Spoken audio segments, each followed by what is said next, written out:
It's Tuesday, October 24th, 2023. I'm David Ellis with the Ellis Report on Capital Media HD 99.3. Deputy Prime Minister Santia Bradshaw says the delay in fixing Highway 7 has had a lot to do with the fact that the South Coast Sewage Project is in that area. Our best case scenario right now is looking at March of 2025. In the meantime, she's promising a temporary fix. We're going to do a quick mill and pave on the road before the end of November.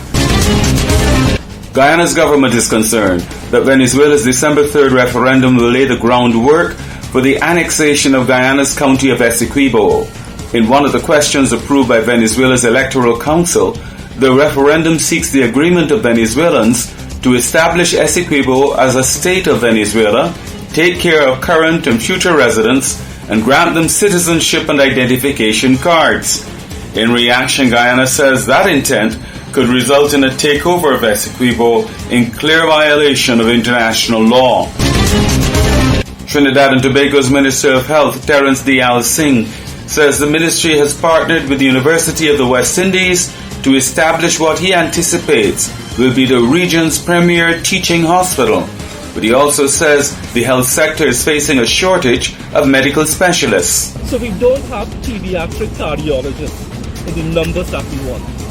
We don't have enough MRI specialists. We don't have enough A&E nurses. Antigua and Barbuda is urging people there to move away from using mosquito coils.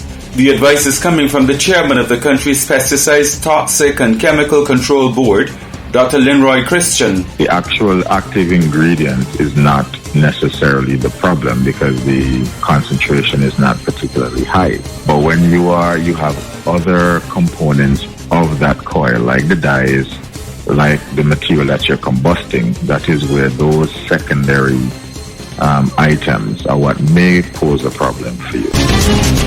An 85-year-old woman who was kidnapped and released by Hamas says she went through living hell. Dressed in black and in a wheelchair, she described how she'd been kidnapped from her kibbutz.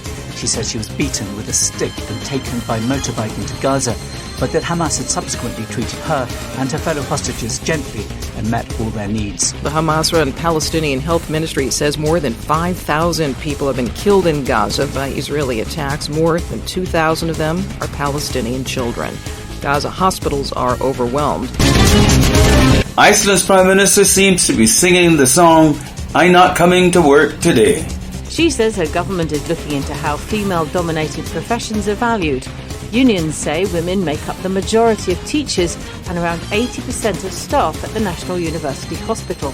Although Iceland is consistently ranked as the best in the world for gender equality, the Kvenafri, or Women's Day Off, has been called because there is still a gender pay gap and gender-based violence. Today's forecast. We can expect a mix of sunshine and clouds with occasional scattered light to moderate showers and a very slight chance of isolated thunderstorms. I'm David Ellis with the Ellis Report on Capital Media HD 99.3.